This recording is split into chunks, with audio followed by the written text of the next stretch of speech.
कर्म और नसीब। ये कहानी दो भाइयों की है। बड़ा भाई मानता था कि लोगों की मदद करनी चाहिए, सेवा भाव रखना चाहिए, सबसे अच्छे से पेश आना चाहिए, जब जब मौका मिले दान देना चाहिए। छोटा भाई मानता था कि जीवन एक ही बार मिलता है, इसलिए उसे खुलकर जीना चाहिए। जो भी मन में हो वह करना चाहिए। नशा हो, डांस बार जाना हो या और कुछ भी जिससे खुशी मिले वह हर काम करना चाहिए। दोनों भाई अपनी अपनी मान्यताओं के हिसाब से अपना जीवन व्यतीत कर रहे थे। बड़ा भाई जो भी कमाता उसमें बड़ी मुश्किल से गुजारा कर पाता, क्योंकि उसको जब भी मौका मिलता दूसरों की मदद करता था।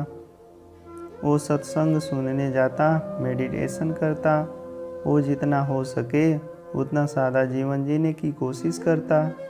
छोटा भाई गलत रास्ते और गलत तरीके से ज़्यादा धन कमाता और अपनी हर इच्छा पूरा करता।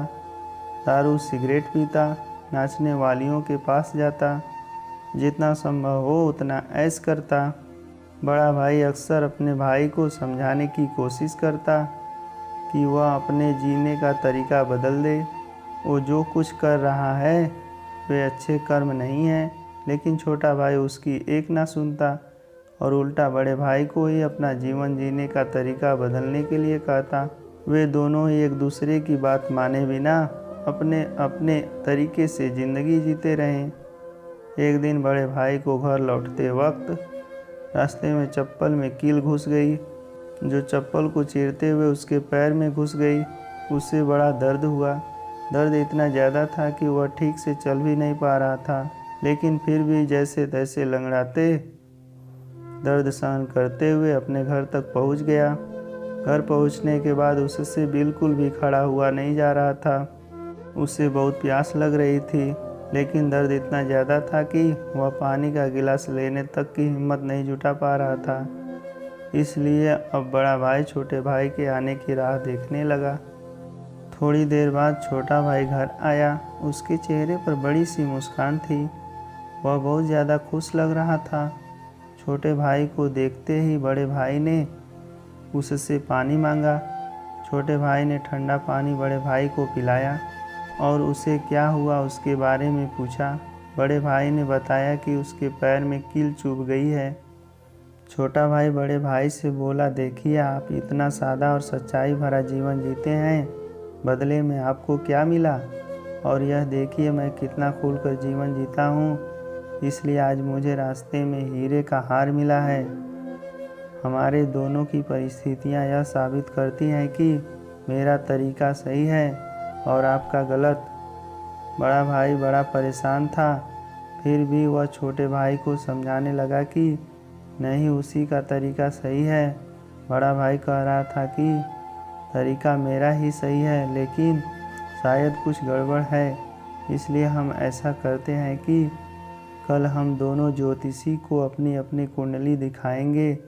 वही बताएगा कि क्या परेशानी है। वह जिस ज्योतिषी की बात कर रहे थे वह बहुत बड़ा जाना माना ज्योतिषी था। उसकी कोई भी भविष्यवाणी गलत नहीं होती थी। छोटा भाई हीरे का हार मिलने की वजह से बहुत खुश था, इसलिए वह भी बड़े भाई के साथ जाकर कुंडली दिखाने के लिए राजी हो गया। अगली सुबह दोनों भाई अपनी अपनी कुंडली लेकर उस ज्योतिषी के पास पहुंच गए। बड़े भाई ने अपनी कुंडली ज्योतिषी को दिखाई।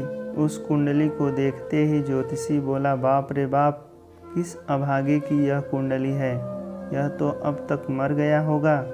बड़ा भाई कुछ नहीं बोला और फिर छोटे भाई की कुंडली ज्योतिषी को पढ़ने के लिए दी गई।